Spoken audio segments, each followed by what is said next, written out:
Ó ga o, ẹ̀yin èèyàn mi, wọ́n ní wonder shall never end o. Ó lágbára o. Olúwa ṣeun o. Ná bá ní, ẹ ṣá mọ̀ pé ọ̀ràn tí wọ́n sọ pé Tóbi, olórí Tóbi dáńjọ́ yẹn, tó sọ pé ṣe ni ó fún Queen Naomi ní ìpá níkùn, tó fi di pé ṣe ló land sí hospital yẹn, Queen Naomi. Wọ́n lóhun ni o. Ó wà lọ hospital láti ìjọ ẹ̀. Wọ́n nígbà tí Dr. Elizabeth lọ wò ní hospital, wọ́n ló lọ wò ní hospital. Ṣé mọ̀ pé àwọn méjèèjì wọ́n wà in good term.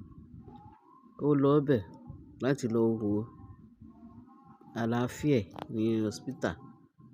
Wọ́n ní Elizabeth, Dr. Elizabeth wá ní, Queen Naomi, ìyá Tádé, báwo ni wọ́n ṣe ń treat yín níbí báyìí? Èmi ò mọ̀ pé doctor, mi ò mọ̀ pé medical doctor tí ẹ ni Elizabeth o. Ìgbà tí mo rí íńtánẹ́ẹ̀tì yẹn ni mo rí pé wọ́n ní pé medical doctor ni.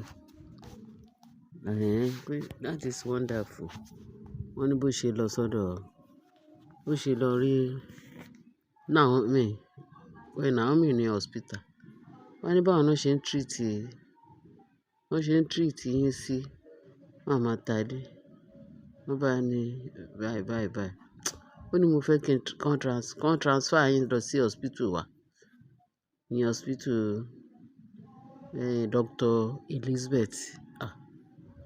Wọ́n ní Queen Naomi wọ́n ní kò fi kan pé méjì, ó ní kò sí problem. Ó ní wọ́n á tún lọ tọ́jú ẹ̀ ní hospital wọn. Wọ́n ní wọ́n bẹ̀rẹ̀ sí ní ro. Àwọn kan ní, bí báwo ló ṣe máa rí bẹ́ẹ̀. Wọ́n ní bí Queen Naomi ṣe decide pé, òun á tẹ̀lé, kò sí problem. Ṣèbí kóun ṣá ti lálàáfíà. Ó ní experience tóun náà ní. Ó ní kó ká lọ ṣá pé because òun á take care. Gẹ́gẹ́ bá ṣe gbọ́ o, allegedly o, wọ́n ní bó ṣe ní kó ká lọ ni.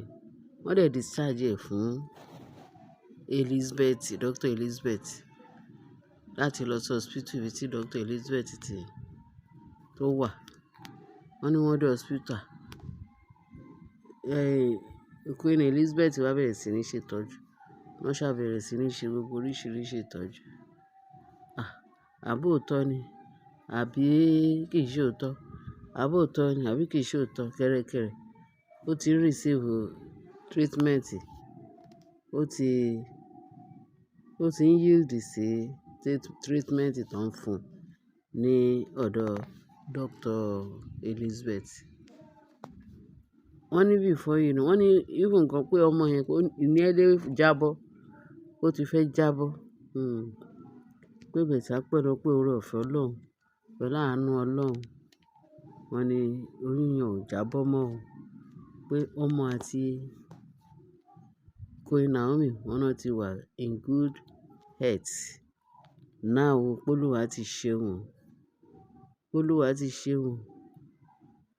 Wọ́n ní Elizabeth wá ní tó bá ti rí bí ara, pé kó sinmi bí ọjọ́ méjì, bí mẹ́ta kó tó discharge ẹ̀. Wọ́n bá discharge, after 3 days wọ́n náà discharge ara. Queen Naomi ti wà okay o, ara ẹ̀ ti yá o. Wọ́n lọmọ wà healthy, ìyá náà ti wà healthy o. Pé kò sí nǹkan kan tó ṣe Naomi mọ́ o, lágbára Kristi. Wọ́n ní Naomi ti dìde pọ́n, pé ara ẹ̀ ti yá, ara ẹ̀ ti yá gbogbo nǹkan tó ń ṣe. Ọlọ́run ti ṣe ìyanu. Wọ́n bá discharge ẹ̀ o. Wọ́n ṣe gbe dé Elizabeth ni wọ́n gbé lọ sí ààfin pé láti jẹ́ kí kábíyèsí rí. Wọ́n ní bí wọ́n ṣe gbé lọ. Wọ́n ní bí Queen Naomi sọ pé òun ò lè bọ́lẹ̀ láàfin o. Òun ò lè dúró sáàfin, pé òun máa lọ sí Àkúrẹ́ máa ṣe. Kí ìyá òun lè tọ́jú òun dáadáa ńbẹ̀, kó òun lọ sinmi dáadáa. Wọ́n ní kò sí problem. Wọ́n nígbà tí kábíyèsí gbọ́ pé ó ti wà ní ìta nínú mọ́tò. Wọ́n ní kábíyèsí bọ́lẹ̀ nínú mọ́tò. Ó bọ́lẹ̀, ó lọ sí inú mọ́tò lọ wo Naomi.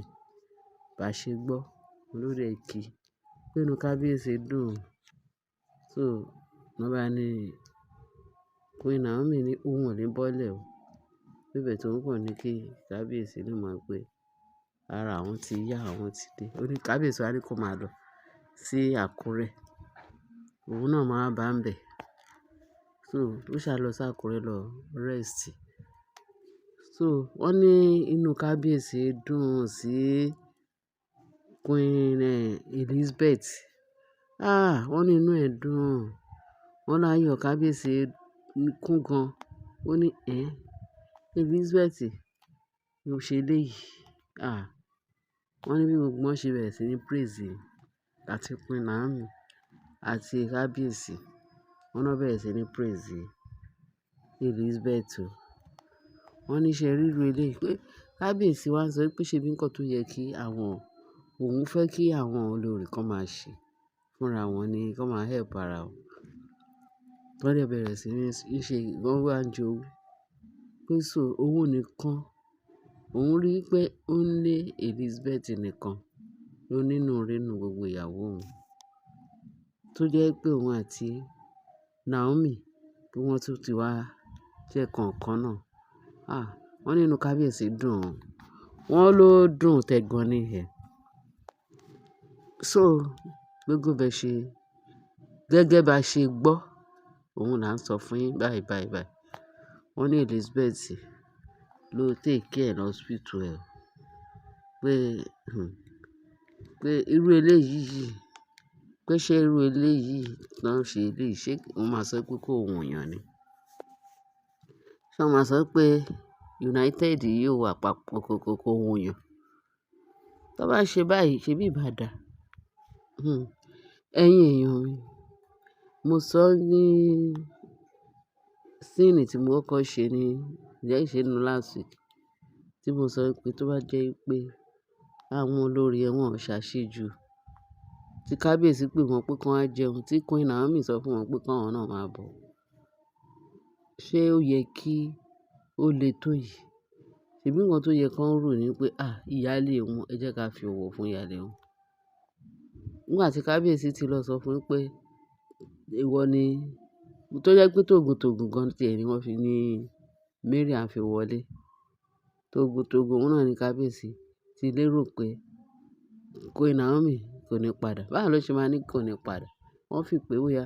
Torí ó ti ṣògo, ó ti sọ àṣírí, ó ti lérí léka. Mo mọ̀ pé kábíyèsí ti lérí léka lórí àwọn nǹkan concussion tó ń ṣe fún kábíyèsí. Torí tí kíní yẹn bá clear díẹ̀, kábíyèsí á get ara wọn díẹ̀. Tó bá tún yá, àwọn people yẹn, Ọlọ́run ọba ìyanu, Ọlọ́run ọba ìyè, òun ni ó máa ṣe ìdájọ́ láàárín kábíyèsí àtàwọn olórí tó ń ṣe ìjàmbá ní ààfin kábíyèsí. Torí kábíyèsí inú kan tí kábíyèsí fi tọ́ wọn, inú kan yẹn, òun ló máa save kábíyèsí, tó dẹ̀ máa save Naomi. Àwọn àti Ọlọ́run náà ní ìjà. Ọlọ́run á bá wọn jà. Wọ́n bá Naomi jà, Ọlọ́run ló máa gbèjà Naomi, òun ló máa jà fún Naomi. Bẹ́ẹ̀ ni ẹ̀yin èèyàn mi, nǹkan tí mo ní kí n gbé wá sí etí ìgbọ́ wa ni. Pé kí ẹ bá mi share, kí ẹ bá mi like, kí ẹ bá mi love. Ṣé eléyìí ò wá bọ́ sí? Ṣé eléyìí ò dà? Kẹ́yin náà kí ẹ bá mi fi ìtókù sí comment section. Kí èmi náà gbọ́ ti ẹnu wa. Ẹ ṣé o, ẹ ṣé tẹ́tí sí wa. Bye. Ẹ ṣé gan ni.